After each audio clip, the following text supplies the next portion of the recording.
I love what you talked about when you ran the marathon. You realized how much you were leaving on the table, because that is, I think the unfulfilled potential is the story of most people's lives. It is. And it could have been the story of mine. And I tell a lot of people go, what's your biggest fear in life?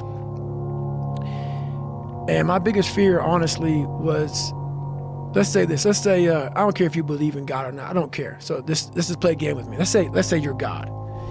And we have a big fucking long line of people. And I made it to heaven. I'm 75 years old, I'm 300 pounds, I made it to heaven. I worked for Ecolab my entire life, spraying for cockroaches, that's what I did. But I'm dead, I'm in heaven now. And you're judging us all now. So we're in line, we're all sitting there in line. You have Adam Brown. He has a big board up, and you're talking to Adam Brown about his life. And you rip it down, and I'm next in line, David Goggins.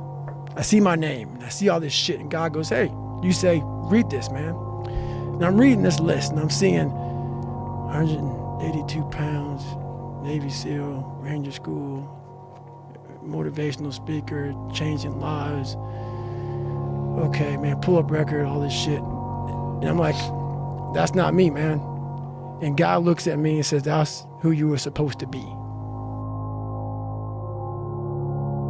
And as far as regrets and things I wish I would have done differently, of course. Hindsight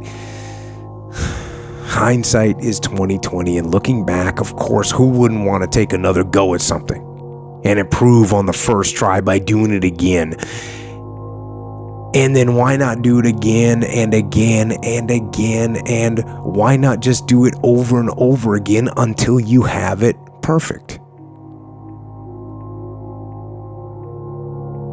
But the fact is, you don't get that chance. You get one shot at this gig right here. Life. One life. That's all you've got. And regret, in and of itself, it's worthless. It does nothing for you. In fact, the only valuable thing in regret is the lesson you learned. The knowledge that you gained.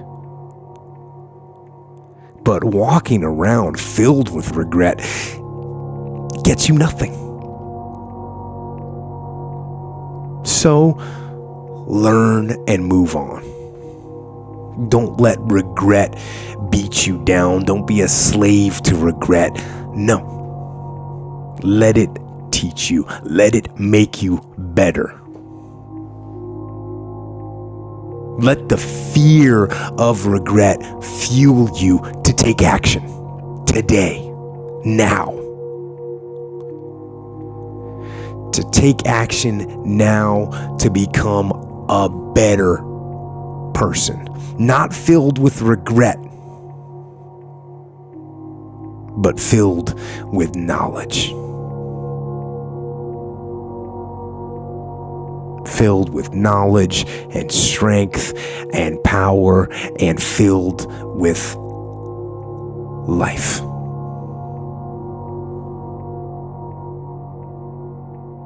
It's painful to understand how much of what you're doing isn't productive. So I'll give you an example. So I've done this a couple of times with classrooms full of students. Usually when I'm lecturing about career development, say, okay, how much time do you waste? So then I get the class to vote. How many of you waste 10 hours a day? It's like 10% of the kids will put up their hands. And it's interesting because I don't define what constitutes waste. I just ask the question. So they're diagnosing themselves, right? I'm not saying you're wasting 10 hours a day.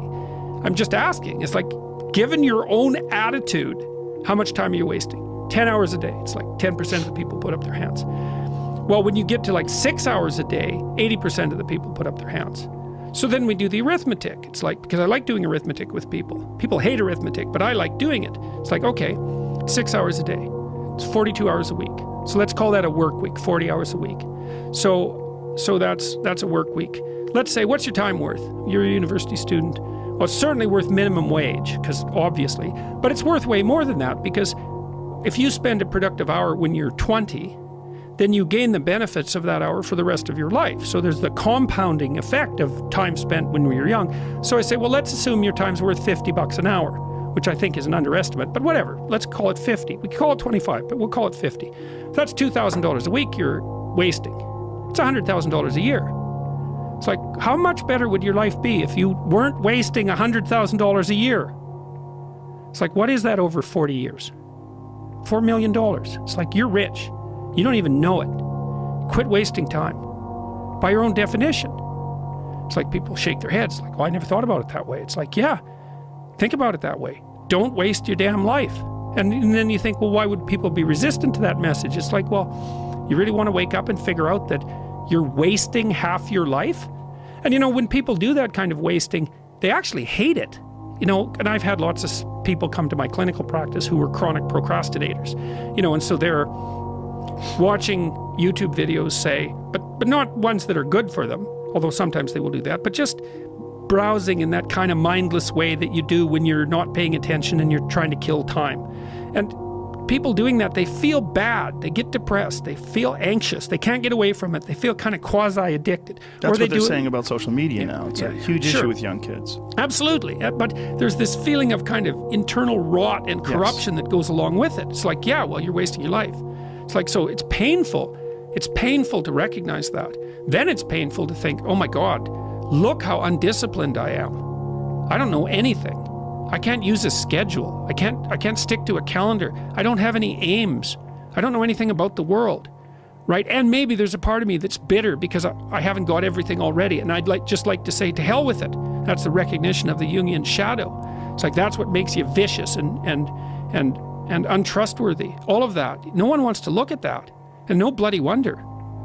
But hey, the alternative is worse. No, I've actually always found something to be very true, which is most people don't get those experiences because they never ask. I've never found anybody that didn't want to help me if I asked them for help. I always call them up. I called up, this will date me, but I called up Bill Hewlett when I was 12 years old, and he lived in Palo Alto. His number was still in the phone book. And he answered the phone himself. He said, yes? He said, hi, I'm Steve Jobs. I'm 12 years old. I'm a student in high school, and I want to build a frequency counter. And I was wondering if you had any spare parts I could have.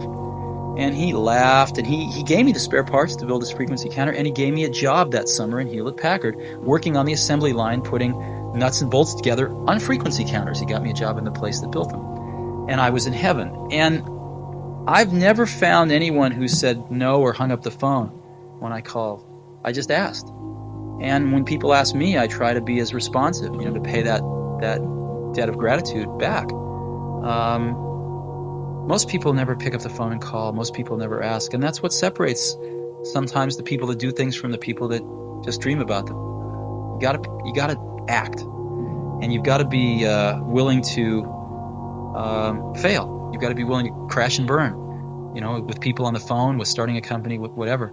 If you're afraid of failing, you won't get very far.